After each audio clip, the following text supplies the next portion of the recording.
Lieutenant governor Manoj Sinha साहब और chief minister Omar Abdullah साहब, आप दोनों से ये गुजारिश है कि आप अपनी लड़ाई को बंद करें और आप दोनों की लड़ाई के बीच में हमारे पढ़े लिखे मेरिटोरियस बच्चों का फ्यूचर जो है वो बर्बाद हो रहा है। और उसमें सबसे पहले जो हमारे बच्चे जो जिनका भविष्य आपने बर्बाद कर रहे हैं, उसमें एकेडमिक अरेंजमेंट के तहत कॉलेजेस में कॉन्ट्रैक्चुअल असिस्टेंट प्रोफेसर्स जो हाईली क्वालिफाइड बच्चे हैं, डिग्री कॉलेजेस में लगे हुए हैं, असिस्टेंट प्रोफेसर लगे हुए हैं, MPhil, PhD, net, set clear बच्चे, इसके साथ साथ वोकेशनल ट्रेनर्स और cluster resources coordinators, seasonal teachers, किसान खिदमतगर में काम करने वाले कृषि उद्यमी। और हाल ही में अभी हमने देखा कि केएएस एस्पिरेंट्स के ऊपर आप दोनों की जंग में हमारे बच्चे एक तो ओवर एज हो गए और दूसरी आप दोनों की लड़ाई में उनको एज की रिलैक्सेशन नहीं मिली। ये घमासान एलजी मनोज सिन्हा साहब आपके बीच में और उमर अब्दुल्ला साहब के बीच में जो घमासान चल रहा है, इसे बंद कीजिए। हमारा जम्मू कश्मीर बर्बाद हो रहा है और मैं तमाम पढ़े लिखे नौजवानों से ये गुजारिश करूंगा कि वो इस वीडियो को ज़्यादा से ज़्यादा शेयर करें और इसको कमेंट भी करें और इस पेज को लाइक करें, ताकि जम्मू कश्मीर की सरकार तक, लेफ्टिनेंट गवर्नर मनोज सिन्हा तक ये आवाज़ जो है, आपका दर्द जो है, जिस दर्द से आप गुजर रहे हैं, वो उन तक आवाज़ पहुंचे। और आप दोनों की लड़ाई के बीच में हाल ही में हमने केएएस ऑफिसर्स के बच्चों को भविष्य आपने बर्बाद कर दिया।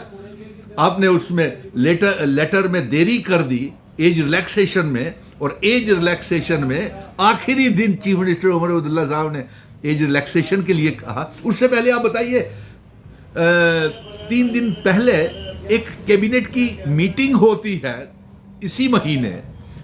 उस मीटिंग में चीफ मिनिस्टर ये बता नहीं पाए कि उन्होंने कैबिनेट मीटिंग के 22 agenda minutes of the meeting क्या है आप दोनों की लड़ाई के बीच में, क्योंकि वो जो एजेंडे पास करके भेजेंगे वो एलजी साहब रुकवा देंगे और जो एलजी साहब की बातें होंगी वो चीफ मिनिस्टर साहब मानेंगे नहीं, और मीटिंग का ब्यौरा क्या था वो पता नहीं चल पाया।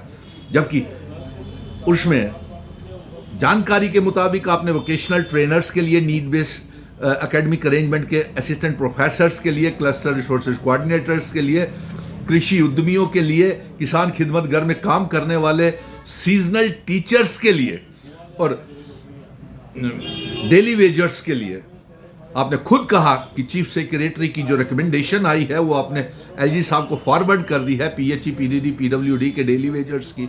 लेकिन उसके लिए आपका ये भी दावा है कैबिनेट मीटिंग में कि आपने land donors, contingent paid workers और उसके साथ साथ आपने SPOs, home guards, village defence committees के मेंबर और उसके बाद नेशनल यूथ कॉर्प्स, रहबरे खेल, जंगलात, सेहत और सभी के लिए आपने उस कैबिनेट मीटिंग में फैसले लिए हैं। लेकिन उसका तो रिजल्ट कोई ज़ीरो आ रहा है। इसलिए हमारा ये इल्ज़ाम है कि आप दोनों की लड़ाई के बीच में बच्चों को इंसाफ नहीं मिल रहा। और हमारा ये मांग है कि नीड बेस्ड एकेडमिक अरेंजमेंट के तहत जो हमारे नौजवान ओवर एज हो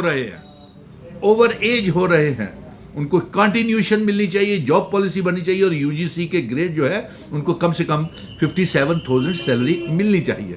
और इसके साथ साथ हम वोकेशनल ट्रेनर्स के बीच में से ठेकेदारी सिस्टम को ख़त्म करना चाहिए और डायरेक्ट रिक्रूटमेंट पॉलिसी और जॉब पॉलिसी बना करके vocational trainers, cluster resources coordinator और सीजनल टीचर्स को पूरा साल, और जब तक उनकी नौकरी की जॉब पॉलिसी नहीं बनती है उनको कम से कम 20,000 रुपया तनख्वाह दी जाए। और इसके साथ साथ आप दोनों की लड़ाई के बीच में जेकेएसएस भी घोटाले कर रहा है। हाल ही में बच्चों का इल्ज़ाम है कि जेईस जो सिविल है वो एक बहुत बड़ा स्कैम हुआ है, उसमें ये छानबीन तो आपको करनी है। और इसके साथ साथ जेकेएसएसबी की बड़ी पोर परफॉर्मेंस है, जिसमें अभी तक सब इंस्पेक्टर्स के इम्तिहान नहीं हुए, नायब तहसीलदार के एग्ज़ाम आप नहीं ले रहे, बच्चे ओवर एज हो रहे हैं। आप करोड़ों रुपया फॉरेस्ट गार्ड्स के नाम के ऊपर, पोस्टों के ऊपर 2 लाख से भी ज़्यादा एप्लीकेशन लगी, 2 लाख से ज़्यादा वाइल्ड लाइफ गार्ड्स की एप्लीकेशंस लगी। और यही नहीं, इसके अलावा सब इंस्पेक्टर की पोस्ट के लिए, नायब तहसीलदारों की पोस्ट के लिए लाखों एप्लीकेशंस लगी हुई। इसके अलावा भी कई JKSSB में पोस्टें भरी नहीं गई, ना इंटरव्यू हुए, ना उनकी आप रिटन टेस्ट कंडक्ट कर रहे हैं। ये कैसा धांधली मचाई हुई है। तो इसलिए हम ये कहेंगे कि LG मनोज सिन्हा साहब, चीफ मिनिस्टर साहब, आप अपनी लड़ाई को बंद करें। और मैं तमाम बच्चों को कहूँगा जिनके भी कि आपको क्या इंसाफ मिल रहा है सरकार से, इस वीडियो को ज़्यादा से ज़्यादा शेयर कीजिएगा और अपनी अपनी प्रॉब्लम्स को ज़रूर कमेंट कीजिएगा, और ताकि सरकार तक आपकी आवाज़ पहुंच सके। और मैं फिर आखिर में दोहरा देता हूं कि vocational trainer, needs based academic arrangement में असिस्टेंट प्रोफेसर जो डिग्री कॉलेजेस में काम कर रहे हैं, cluster resources coordinator, seasonal teachers, PHE PDD PWD के daily wagers, national youth corps, रहबरे खेल, जंगलात, सेहत, सभी बच्चे इंतज़ार कर रहे हैं कि ये सरकार, ये डबल इंजन की सरकार कब उनकी सुनवाई करेगी। और यहाँ तो कैबिनेट में जो फैसले लिए जाते हैं वो 5 अगस्त 2019 के बाद जम्मू कश्मीर का नौजवान दरबदर हो गया है, और उसके माता पिता भी पेट काट करके उन्होंने पाला है, लेकिन बच्चे उनके लिए कुछ कर नहीं पा रहे हैं। और हमारा नौजवान बड़ी दहशत और तनाव में है। ये हमारा पैगाम जम्मू कश्मीर सरकार तक है। जय हिंद, धन्यवाद।